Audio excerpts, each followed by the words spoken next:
des coquillages, qui rassemble pour la première fois dans le pays bigoudin deux artistes majeurs de l'art du coquillage, Alexandre Duigout et Yuen Durand. Nous tenons à remercier Monsieur le maire de l'Esconil de la Manette. Oui, mettez les deux. Et à toute l'équipe de la municipalité qui nous ont ouvert ses portes dans ce lieu magique et idyllique du sémaphore de l'Esconil. Un véritable lieu de rencontre avec différents artistes qui s'expriment en toute liberté. Merci à tous les membres de l'association des Amis de Yuen Durand, à son président, Christian Ruelland, à Francis Evrard, responsable de communication qui a fait un travail important au niveau archives, qui ont organisé avec beaucoup de passion cette exposition.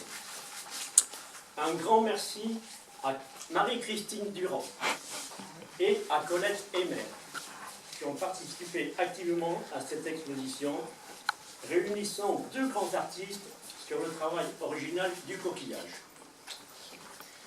Comment est née cette exposition? Bien sûr, il y a quand même une origine. C'est au cours de l'exposition de Yuen Durand de juillet 2017 au temple de l'Esconil.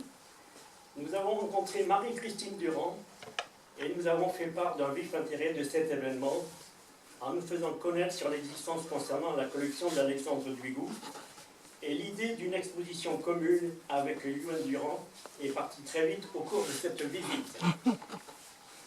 Chaque héritier, les 4 filles d'Alexandre, dont il y en a deux présentes aujourd'hui, se sont manifestés pour la participation de cette exposition en prêtant une partie de leur collection personnelle, permettant de réunir un ensemble de sujets homogènes. Un grand merci à toute la famille. Alexandre Duigout était douanier sur le port du Guilvinec. Il avait la passion de l'art du coquillage, comme Yuen Durand, et l'idée de rassembler des coquillages leur a donné le goût et l'envie de créer des sujets en produisant des œuvres audacieuses, inventives et spectaculaires, avec des genres différents. Leurs techniques divergent, mais leurs aspirations parfois se rejoignent. Au cours des années, les créations d'Alexandre Duigout s'amplifient de plus en plus. Il fallait trouver un emplacement pour présenter ses œuvres au public.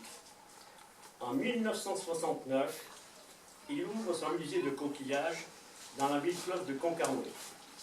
Le succès est au rendez-vous, avec un nombre de visiteurs de plus en plus croissant au cours des années, et l'inscription au guide vert Michelin lui a apporté un véritable soutien médiatique. Il a été également encouragé dès le départ par Edmond Michelet, ministre des Affaires culturelles de Georges Pompidou. Max Paul Fouché, également visiteur assidu du musée, écrivain critique d'art dira à propos du musée. L'œil ici se raconte des histoires féeriques avec des éléments naturels de la mer. Nous sommes conduits vers le surnaturel. Beaucoup de personnalités, de touristes français et étrangers ont visité ce musée composé de 5 salles et les commentaires sur le livre d'or ont été élogieux et très encourageants. En 1986, Alexandre Duigout arrête ses activités pour cause de santé avec beaucoup d'amertume et il a longtemps espéré que la municipalité reprendrait son musée, mais la frilosité des élus n'a plus eu de suite et a condamné à la fermeture de son musée. Son œuvre est maintenant dispersée et c'est grâce à ses héritiers que cette exposition a pu voir le jour. Ce poète de la mer, qui a écrit son roman avec ses coquillages, nous a quittés en juin 2000, laissant derrière lui une belle et grande histoire. Aujourd'hui, ces deux artistes sont réunis dans ce beau lieu marin et on peut leur rendre un grand hommage, eux qui ont fait partager leur culture artistique avec beaucoup de passion. Un grand merci encore à la commune de l'Esconil, qui sait mettre en valeur des artistes majeurs de l'art du coquillage et de l'art en général. Et il faut continuer sur cette même lancée et faire l'émerveillement des vacanciers et des concitoyens de cette belle commune bigoudaine. Merci aussi à cette association, les Amis de Yuen Durand, pour leur motivation, et il faut les encourager. Un grand merci à tous de votre présence pour ce beau rendez-vous des deux as de la coquille.